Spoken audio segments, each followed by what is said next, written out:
दूसरा, एक बड़ी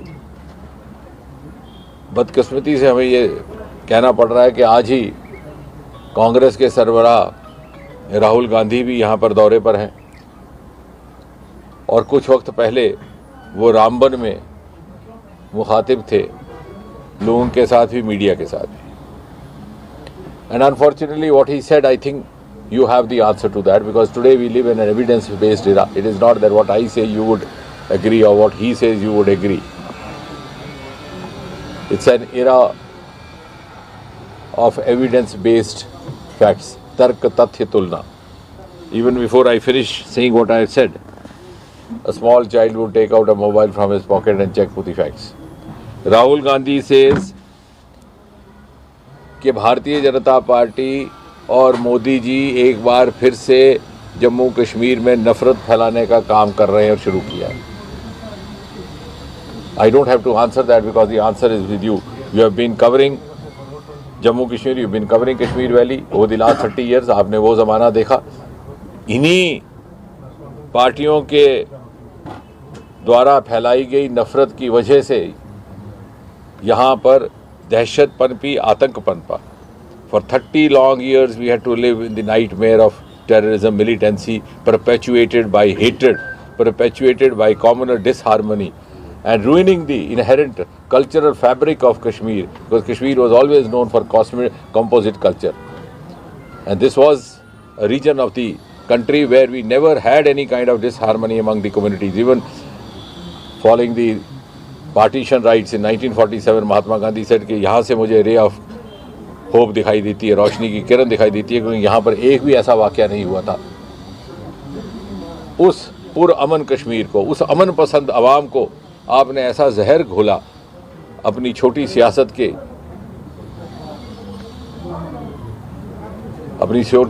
की खातिर. And then you also did not hesitate joining hands with the perpetrators from across Pakistan. And you ruined in the process 3 generations of Kashmiris over the last 3 decades. And जब इतनी मेहनत के बाद, इतनी मुशक्क़त के बाद, after a lot of effort, after a lot of sincere endeavor, Prime Minister Modi has been able to restore that normalcy when you can, with liberty, move around in Lal Chowk whenever you want to have an ice cream, or in the evening, if you have the mood, you can go to Ahduz for a kebab. ये माहौल, ये मोदी जी की then है. जब आपकी सरकार थी मरकज़ में, जब आपकी सरकार थी रियासत में, आप जरूरत नहीं करते थे अपने बंद कमरे से बाहर निकलने का. आप ही की सरकार मजबूर रखी थी कि आप बाहर नहीं जा सकते थे. आज मोदी जी की सरकार के चलते आपको इस तरह की आज़ादी है कि आप खुली फ़िज़ा में घूम सके. लेकिन हुआ क्या है कि 30 बरस तक उस दहशत की आड़ में 8-10% वोट की उस बराए नाम जमहूरियत के पर्दे में पुश्त दर पुश्त कांग्रेस पार्टी अपनी सियासत चलाती रही. And when that myth has exploded, they are actually looking for it to be restored again. They want to push back Jammu Kashmir, particularly Kashmir Valley, into the same turmoil out of which Prime Minister Modi has pulled it out with tremendous effort. And I'm sure the common man walking in the streets of Srinagar will never allow that. This is a land of aspiration. Our youth is highly aspirational. He does not wish to miss the bus. Today India is the 5th economy in the world. We are the 3rd startup system in the world. We have risen in the global innovation index from 81 to 40. We are becoming the most favorite destination in the world, both for entrepreneurship, both for employment.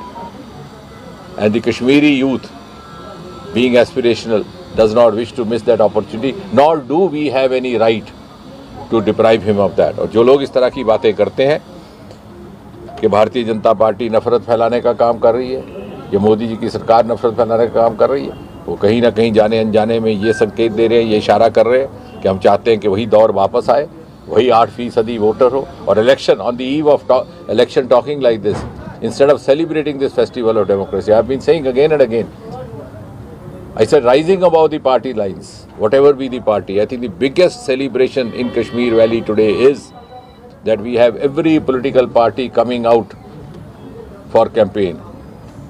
And we have every section of society coming out to cast its vote. That's how the vote percentage has gone up so high. Is that not something to celebrate? And it is happening in a very harmonious, composite manner. No stone pelting, no hartal. Do we regret this? Do we not want this? And are we ready once again to place the future of our children, next generation, at the altar of our politics?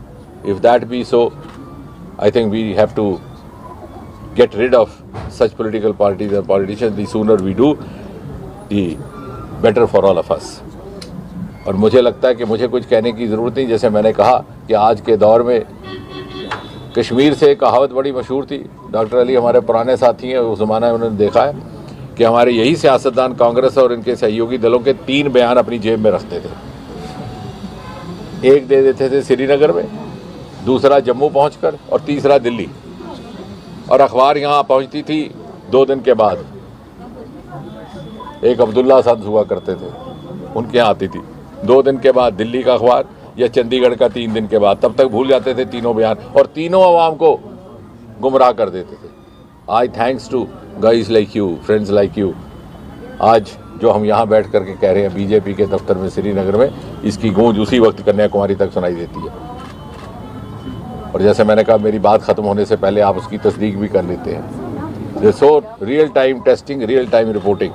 लेकिन इनको, जैसे मैंने उस दिन कहा, some of these Kashmir centric politicians are still trying the tricks of the last election, but the voter has moved on, the media has moved on.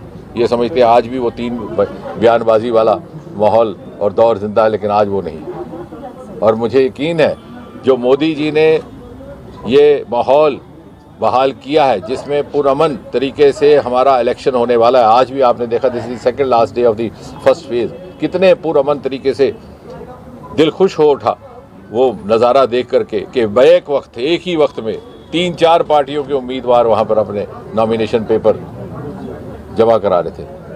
Is there a greater celebration, greater jubilation of democracy in a land which had been deprived of this? और ऐसा कहना, इसका मतलब है कि आप कश्मीर और कश्मीर वासियों के दोस्त नहीं, दुश्मन हैं.